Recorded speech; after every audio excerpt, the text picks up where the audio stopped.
Guys, আসসালামু আলাইকুম। কেউ বলে হাত জোড়া পিঠে, কেউ বলে সরু চাটনি পিঠে। আমি এখন তৈরি করব সুন্দর নাস্তা। এই এক পেলা আমি ময়দা আর 1 কাপ চালের আটা,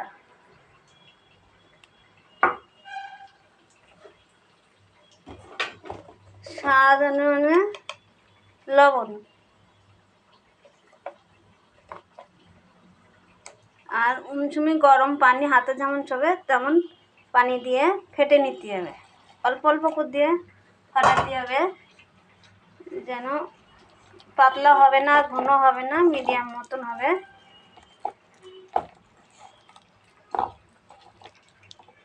তেল ব্রাশ করা ব্রাশ নেই বলে আমি আলু কেটে টুথপেস্ট দিয়ে আমি তেলটা এভাবে নিয়ে আমি এই কড়াতে চাটুতে ব্রাশ করে নিই। তারপরে পিঠেটা এভাবে দিতে থাকবো।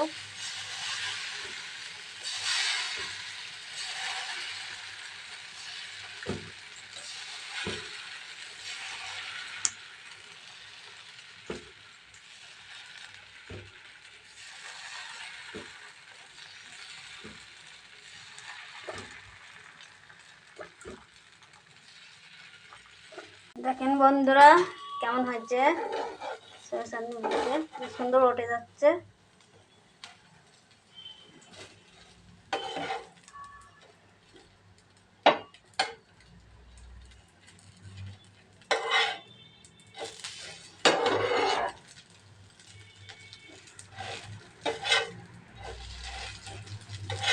আর এক পিস হয়ে গেছে, আবার এরকম করে আবার এই তেল ব্রাশ করে নেব।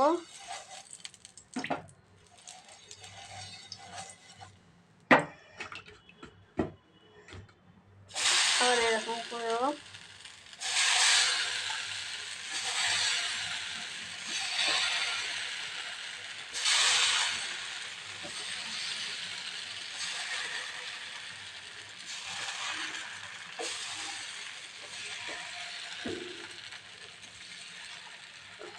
এখন বন্ধুরা কড়াইতে কি সুন্দর উঠে যাচ্ছে, হাত দিয়ে তোলা যাচ্ছে, চামচ লাগছে না।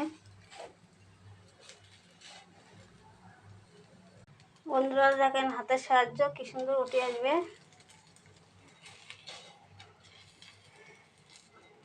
হয়ে গেল, দেখেন বন্ধুরা কি সুন্দর চপ হয়েছে এটা।